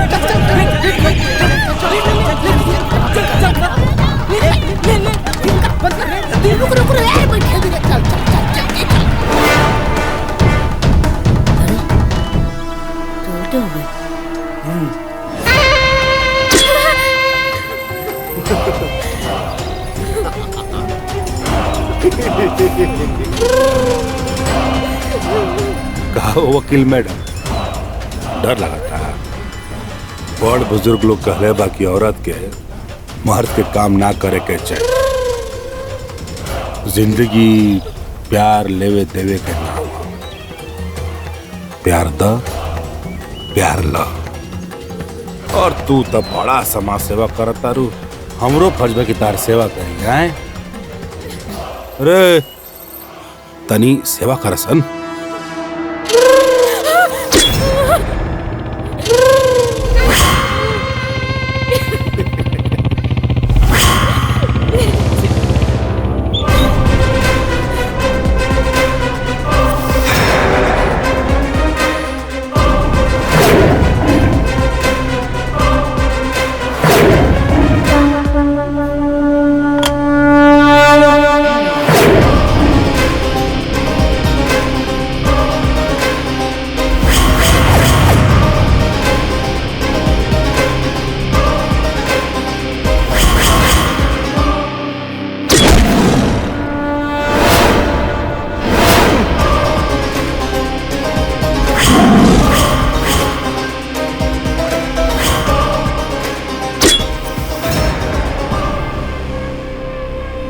तो के कहले रानी ना हमरे परिवार से दूर रहे खातिर। तोर परिवार कब से हो गई रे? जब से ओकरा के पहली बेर देखले रानी तब से अपन धर्म पत्नी मान ले रहनी हो। पूरा गांव के ते अपन परिवार बना ले, लेकिन हमरा से दुश्मनी तोरा बहुत महंगा पड़ी। सस्ता चीज हमरा के पसंद भी ना हरे। जब कहबे जहाँ कहबे तोरे दिहल टाइम पे पहुंच जाए। रास्ता में अइहे मत, ना तो गर्दन धड़ से अलग हो जाए।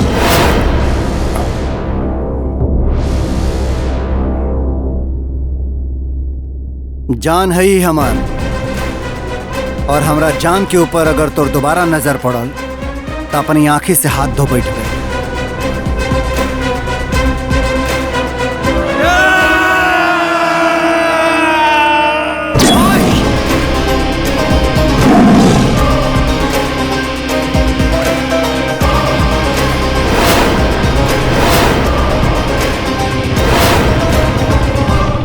बहुत स्वादिष्ट बमाई।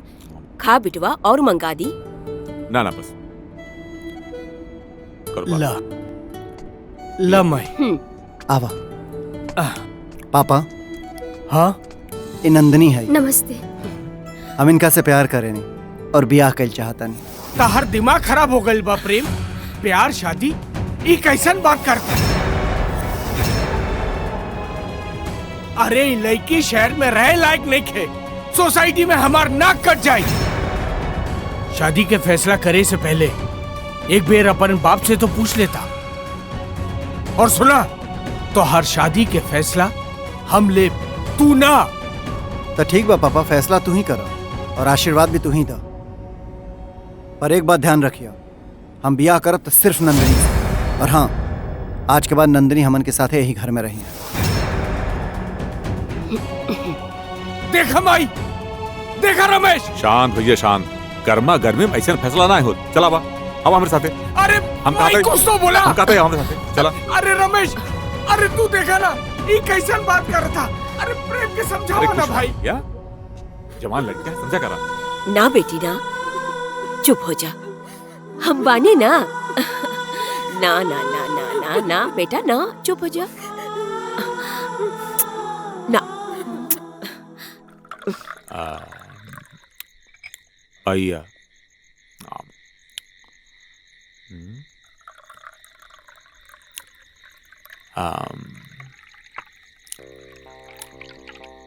आपन करेजा जरावे से कुछ ना होए भैया। तो का करी रमेश? हाँ, हमरा तो दिमाग शांत करे के बस यही रास्ता दिखा था। हम कुछ बोली भैया? बोला।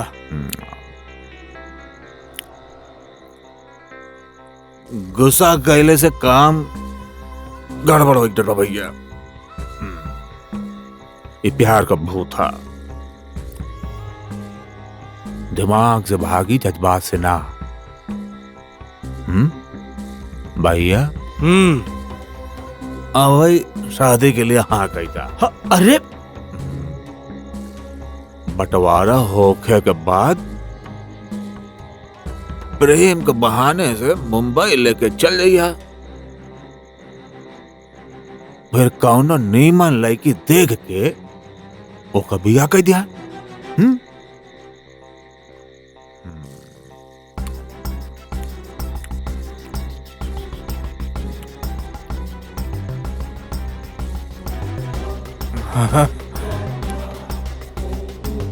तू ठीक कहता रहा रमेश,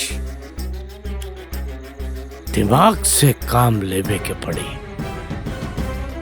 दिमाग से।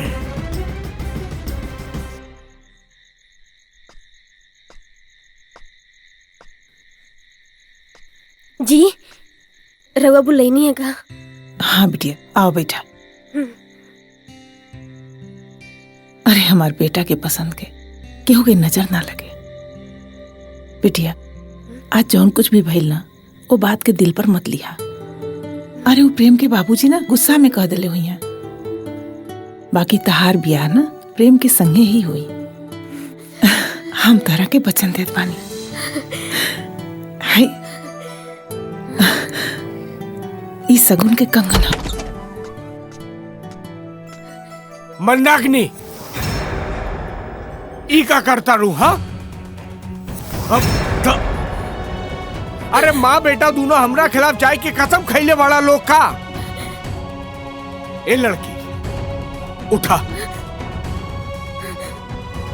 सुना, हमार घर के पतो बने के सपना देखल छोड़ता, चल जा।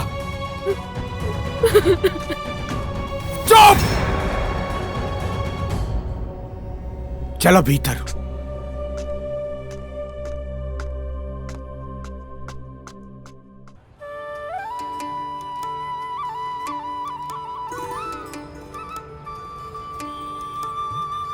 हाई देखा दुकान, 100 रुपया के फूल दे दा, वो वाला भी दे दा, ये माला भी दे दा। डाल दो भैया। भैया इनका पैसा दे। तोरा लगे ना? हाँ देखिए थे भैया। वो डॉक्टर साहब कैसन बानी? ठीक बानी। बाकी रउआ लोग? हम लोग चंद्रमा सिंह के बेटे। अच्छा चलिए ठीक बा। अरे डॉक्टर साहब कुछ बात कर रहा आपसे। हाँ कहीं। डॉक्टर साहब माई की तबीयत तो समझ नहीं क्या आवत, मैंने मन घबरात, अब कहीं दूसरा अटैक आ गई माई की थमनी का। Heart attack? हाँ एक मिनट रुक। चाची के पहला हार्ट अटैक कब आयल रहे? कब आयल रहे? अरे रउआ तो कहले बनी कि माई कुछ दिन के मेहमान बाड़ी। हम कहले बनी? हाँ। देखी रउआ लोग के कोनो गलत फहमी भइल बा, काकी एकदम ठीक बाड़ी। हाँ कुछ टेंशन के वजह से दिक्कत भइल रहे, बाकी अब तो ठीक बाड़ी, एकदम ठीक बाड़ी वो। अच्छा हम चला तनी।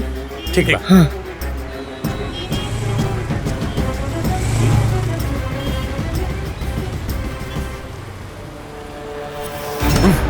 चलो माई बाबूजी निकला। बाबूजी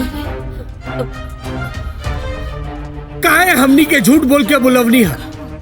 अपन काम धाम छोड़ के एक हफ्ता से पड़ल बानी है हमनी के। दिल्ली खर्चा मालूम है तू लोगन के? अरे ई का जानी लोग रमेश, ये लोग तो पूरा जिंदगी भैंस के गोबर खपले बा गाँव में।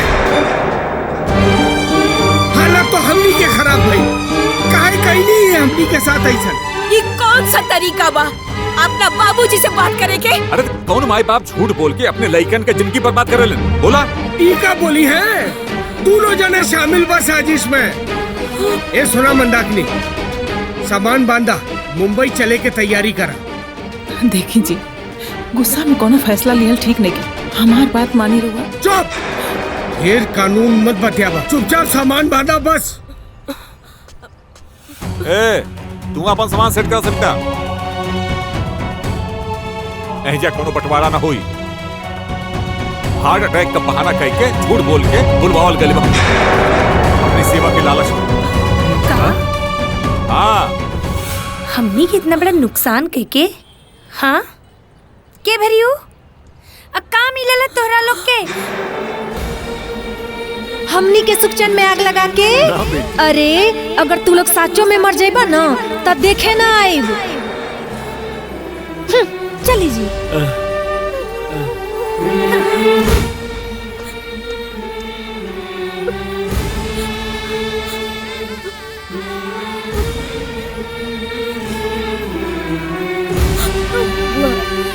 अरे हुआ कहाँ जाता रू? हट जा प्रेम, हट जा। अरे रुका ना, ए फूफा। रुक जाइए रमेश भैया, मत जाइए, हमारे बाबूजी का दिल टूट जाए। अब दिल टूटे चाहे मर जाए लोग, हमनी परवाह नहीं के। ए चाचा, ए चाचा, अरे बिज्जू, माई बाप से बढ़ के केहू ना होला हो, मत जा ना। तोहर हाथ जोड़ता। मत जा। ए चाची, ए पापा, तू कहाँ जाता रहा? अरे तो लोग चल जी बजाना, तो दादा दादी ऐजा अकेले रह जाए लोग। मरे के भी अकेले ही बड़ी। सुना प्रेम, अपन नौटंकी बंद करा और चुपचाप बम्बई आ जा, अन्यथा हमरा से बुरा केहू ना हो। चल छोड़ा, चला मंदाकिनी। समझाओ ना माई। ए बाबूजी, ए बाबूजी।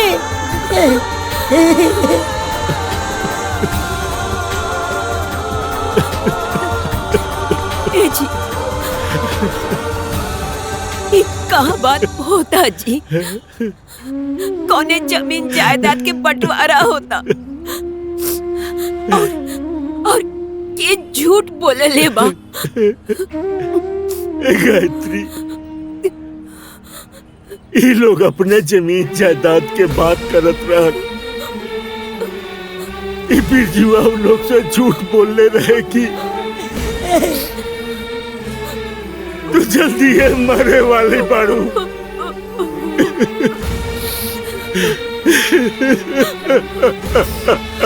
ये सब छोड़ के चल गए।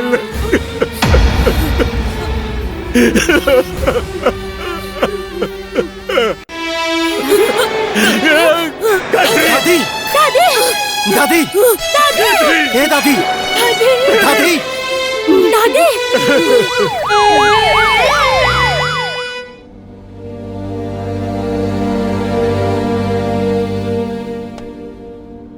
तू यही जा रहा और दादी का ख्याल रखियो।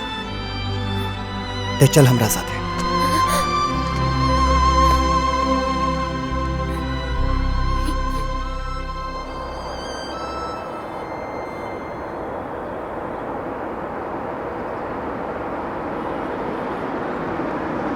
ई का है? अरे गाड़ी कहाँ रुक गई? ये कहीं रुक गई? ये क्या रखे है भाई? ये सबका चलो उठाओ। चलो उठाओ, उठाओ जल्दी जल्दी उठाओ। रुका, हम उठाती हैं। ला हम उठाओ, हाँ ला। जल्दी जल्दी उठाओ। चला, हो गई ना? चला हाँ चला। अरे प्रिया, कहाँ भाई? प्रिया, प्रिया कहाँ गई? प्रिया, प्रिया, चिंटू, मुन्नी, अरे प्रिया, अरे कहाँ गई चिंटू? चिंटू, यहाँ, मुन्नी, प्रिया, प्रिया,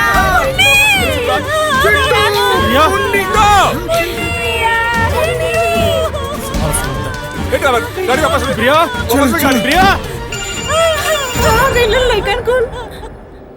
हेलो, किडनैपर बोल रहे हैं। अपना बच्चा लोगों को सही सलामत देखना चाहते हो ना बेटा, तब 50 लाख रुपया लेकर के हमारे बताए हुए जगह पर आ जाओ। हाँ, अब पुलिस को खबर देने की कोशिश की तो सारा बच्चा लोगों को पीस पीस में काट करके या गिफ्ट पैक में पैक करके भेज देंगे। हेलो हेलो जी जी का फोन है? हाँ, सुनिए कौन है? हेलो माई हॉस्पिटल बाड़ी।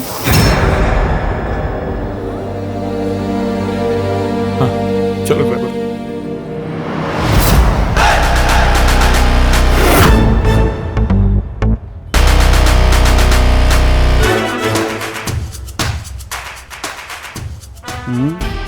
बिरजू ये बच्चा लोगों का ख्याल रख, हम खाए के व्यवस्था को क्या होता नहीं।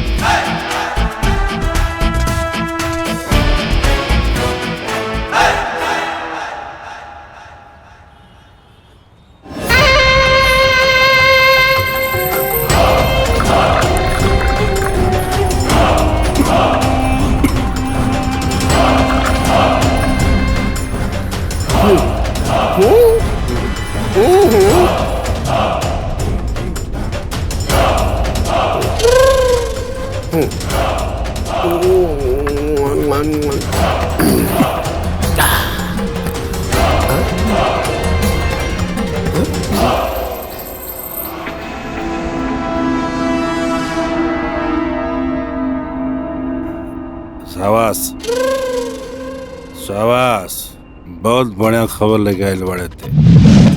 अब आई खेल के असली मजा।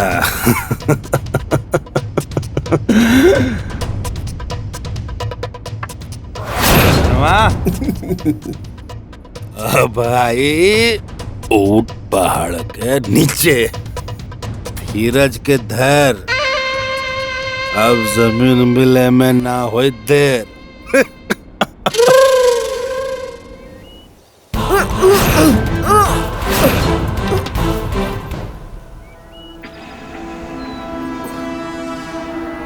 टिंग टिंग टड़ंग। भैया जी, सब बच्चा लोग ना राइस मिल में आगल बाड़न। बस कुल काम फाइनल। हाँ प्यार ला प्यार ला।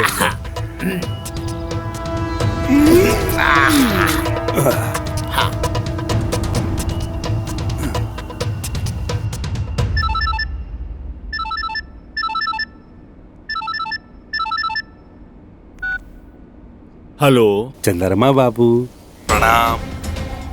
कहले रही ना कि जिंदगी प्यार लेवे देवे के नाम है। प्यार दा प्यार ला। और पोता पोती हमरा कब्जा में बा, तर वो जल्दी से राइस मिल में आ जाई। अगर लेट भइल ना तो लड़का बच्चा लोग के ताकुल ना मिली। फिर वो हमरा कुछ मत बोला। हाँ हेलो चल राइस मिल पहुंच। तो जल्दी आइए, पी ली।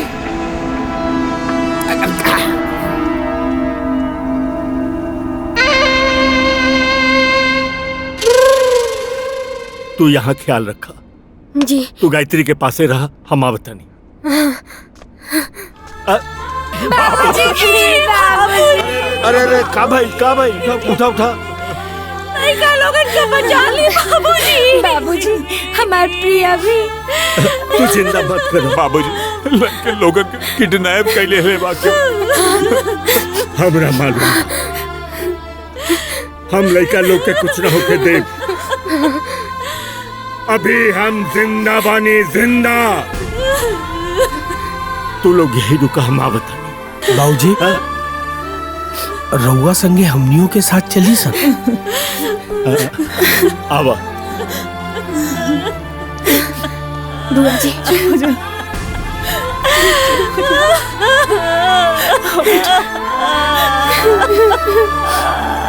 बैठी।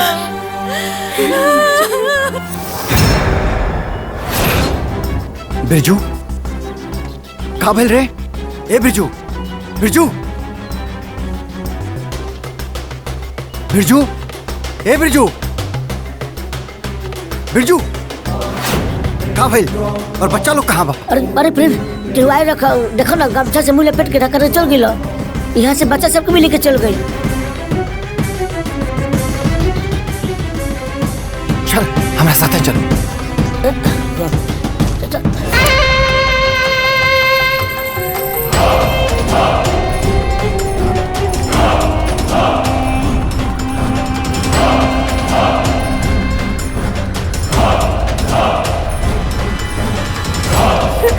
मम्मी, डैडी, छोड़ दो। तब मारो भैया।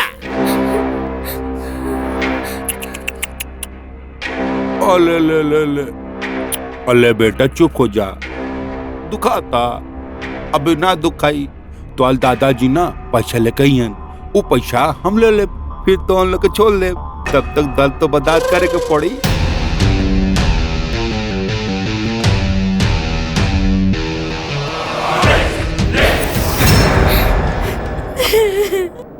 बाकी के लोग कहाँ बा?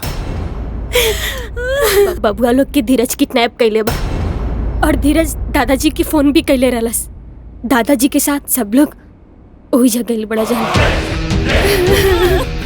धीरजवा के तो हम ना छोड़ो, तुम्हें लोगों का ख्याल रखो, हम आवा थाने। ठीक बा।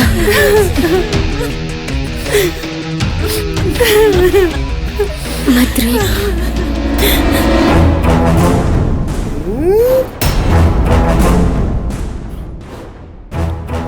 साक्षात प्रभु दर्शन देले बाणन, आशीर्वाद दी। आज मान गई रहुआ अपन पोतन से बहुत प्यार करें। ए आ गईलन तोर दादाजी।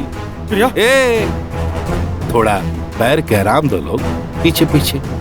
अभी को छोटा सा काम बा, तनी हम कमवा कर ली, फिर रहुआ लोग अपन लइकन के ले जाई और गोद में खिलाई जा। हम जाना तानी तू हमार हाईवे वाला जमीन लिहल चाहता, कागज निकाला, हम दस्तखत कर देता नहीं। अरे बीच के मामला है, तरी समझे तो हमनी के इतना जल्दी रहुआ मान गई वाह। लेकिन ये कहानी में वो ट्विस्ट बा। अब हमरा कतहर जमीन ना बल्कि पूरा प्रॉपर्टी चाहिए। कहाँ से किरावरी जोन पोता बानु प्रेमुआ हमरा के बड़ा दुख देले बा। अभी दुख पर मरहम लगावे खातिर हर जाना तो भरे के पड़ी ना चंदर माँ बाबू। एगो बात कही तोरा से, तू हमरा से बहुत कम मांगला है। अरे इस कागज के टुकड़ा में हमार जायदाद नहीं थे, हमार जायदाद हमार परिवार बा और अपना परिवार के खुशी खातिर हम सौंसे जायदाद निछावर कर सकीले। कागज निकाला, हम दस्तखत कर देता नहीं। तेरी रहुआ तो साक्षात दर्शन दे देनी आज। प्रभु भानिया ए जल्दी निकाल रहे। कल निकल हम दरिया पर भौजी। ए बीच में मत बोला यार, हम की बात करते हैं ना, आराम से करे ना। हम दस्तखत कर देता नहीं, हमार पोता लोग के छोड़ दा। देखिए और पूछ ए छोड़ दो करी के।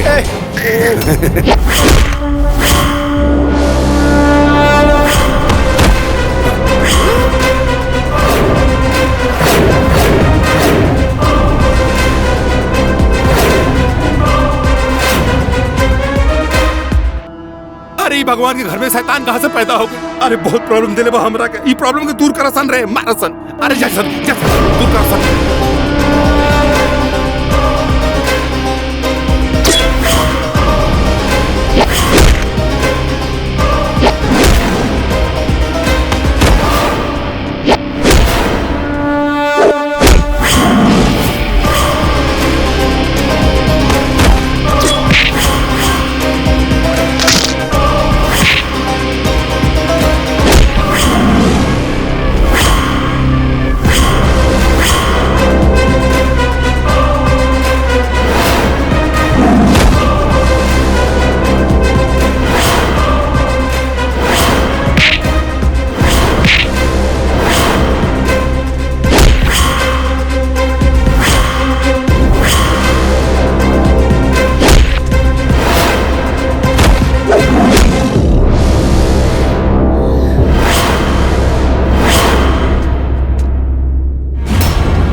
बुजुर्ग ठीक कहले बा।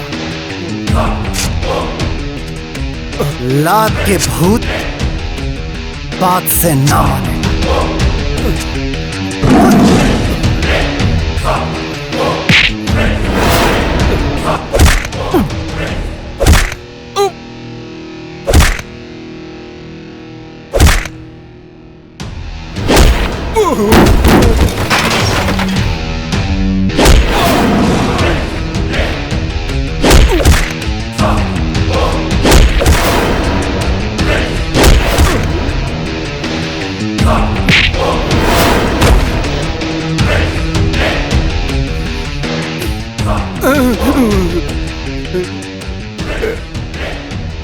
माफ कर देना, तब के जान से माफ दे, माफ कर दे। अरे जब आदमी के गलती के एहसास हो जाला तो ओकरा सजा ना माफी दे देवे के चाहिए। शुक्र मनाओ हमरे दादाजी के, जिनकी वजह से आज तोर प्राण बच गए, ना तो आज तो के ससुर एजा काट देती। बहुत बहुत धन्यवाद आपके। चल जो।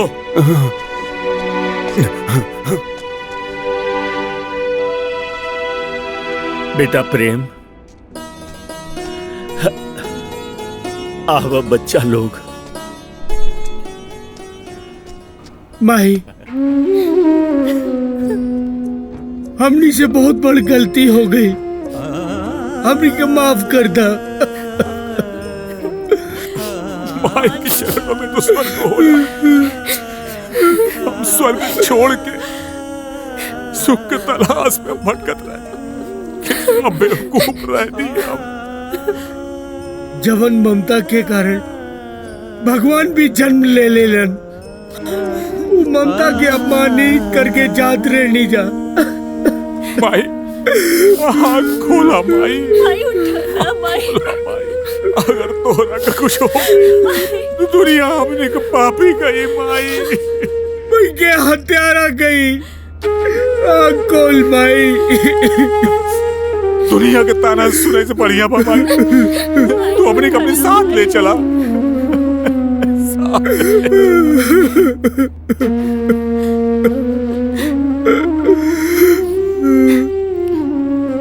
माई के होश आ गई।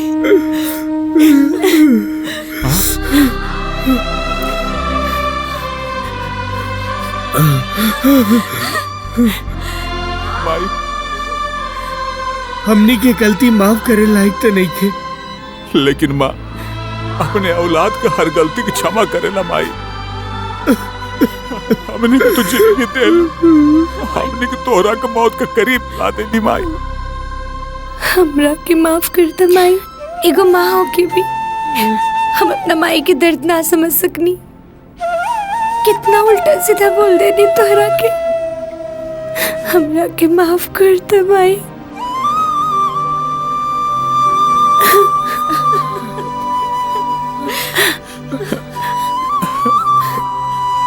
माफ कर दे माई, माफ कर दे।